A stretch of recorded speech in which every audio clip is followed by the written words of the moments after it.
Water. We get fresh water from rain, glaciers, rivers, lakes, and ponds, which constitutes 2% of the Earth's water. Over 97% of the Earth's water is found in the oceans as salt water. That makes only 1% of Earth's water available to us for our daily needs. One molecule of water is made up of 2 hydrogen atoms and 1 oxygen atom.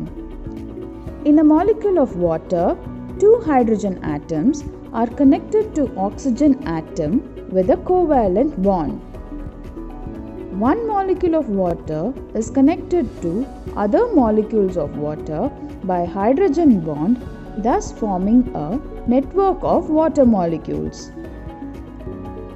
In liquid state, the molecules of water constantly move, hence the hydrogen bonds continuously break and reform. The water, when cooled to 0 degrees Celsius, becomes its solid state, that is ice.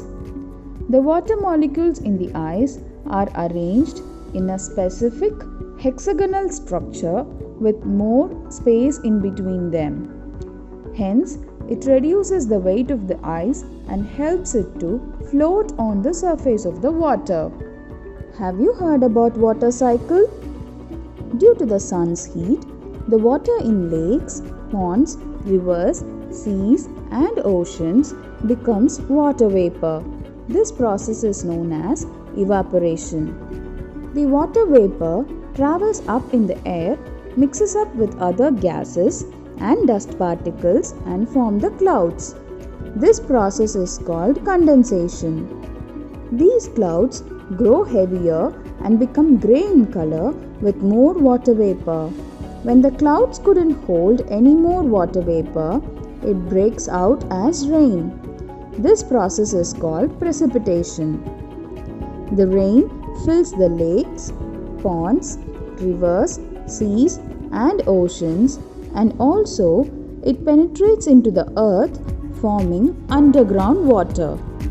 Thus, the water cycle continues as the water evaporates, condenses and precipitates. Not only the water bodies, the trees also transfer water vapor to the atmosphere through a process called transpiration, in which water evaporates from the leaves and is converted into rain. Sometimes the ice becomes water vapor directly without forming water through a process called sublimation. Nature of water. The liquid state of water takes the shape of the vessels or surfaces in which it fills or occupies. It has no specific color, taste or odor.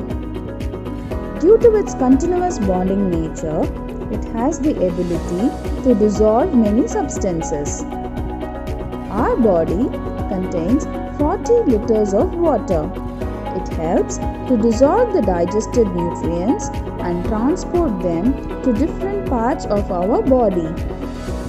It also helps our liver and kidney to clean the waste substances from our body. Thus, we need to drink 2 liters of water every day to restore the water content of the body and clean our body internally.